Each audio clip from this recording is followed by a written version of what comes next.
Hey guys, what is up? Cody here, and my friend on YouTube, the fanfixer, recently received a Dazzle, and I've had a Dazzle for over 2 years now, going on to 3, and I'm going to be upgrading to an HD PVR, but he's, trying to see what settings are good for him, and, he's testing it out, so I'm going to give you my experience with the Dazzle and what I found to be really good settings. I'll give you two different settings to pick from.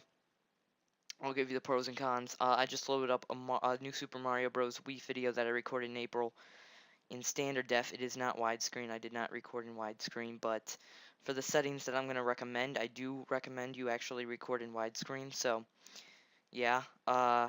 First off, I just want to show that this is the raw recording. I didn't do anything to it. As you can see, it looks pretty poopy. It doesn't look that good, which is why we're going to change that. So, yeah. I went ahead and I already rendered the two out, but real quick I want to point out that, like I said, if you're not recording in widescreen and you pick the recommended settings that I give you, you will have black bars and it will not be the right resolution, but it still looks good. You just won't be widescreen, which is perfectly fine if you're okay with that. So let me show you those settings. Now I'm using Pinnacle Studio 14 because that's what came with my Dazzle. And if you have a Pinnacle Studio 12 program instead of 14, then that means that I have an upgraded program than you, and you may not have the same settings as I, and you might want to look into different settings in case that what I'm about to show you is not possible for you. So the settings that I recommend are Windows Media for the file type, and for the preset I recommend HDV 720/60p 1280 by 720. This will give you really good widescreen resolution quality, and it is a fairly short file size. It doesn't take too long to upload, but it still takes a little bit. Right here, it's a 3-minute video, and it will probably take 10 minutes to upload. So if you have a 10-minute video or longer, it will probably take maybe 30 minutes or more, depending on your internet connection, maybe faster or slower. I don't have the best internet connection, so most likely it will be faster, but that's my experience with it. And I found it to be great. It's wonderful. It's quick. It's easy. It looks great. And it's very, very good.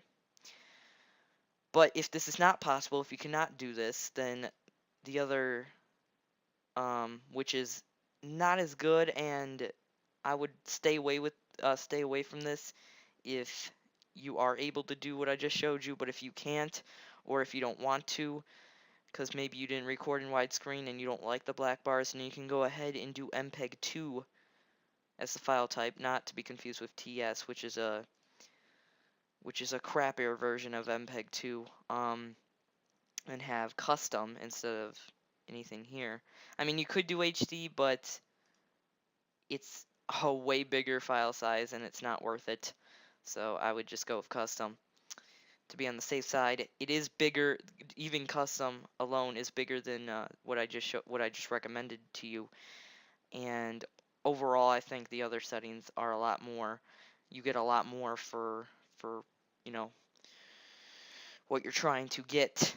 And yeah, so this is not widescreen. So if you didn't record in widescreen, you're good.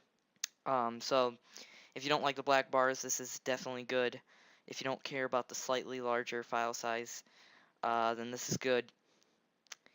But at the end of the day, I would go with Windows Media and HDV 720/60p 1280 by 720. I'm going to show you a comparison between the two, first with my recommended settings here, and then the MPEG 2. Enjoy, good luck, there you go.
Oh no!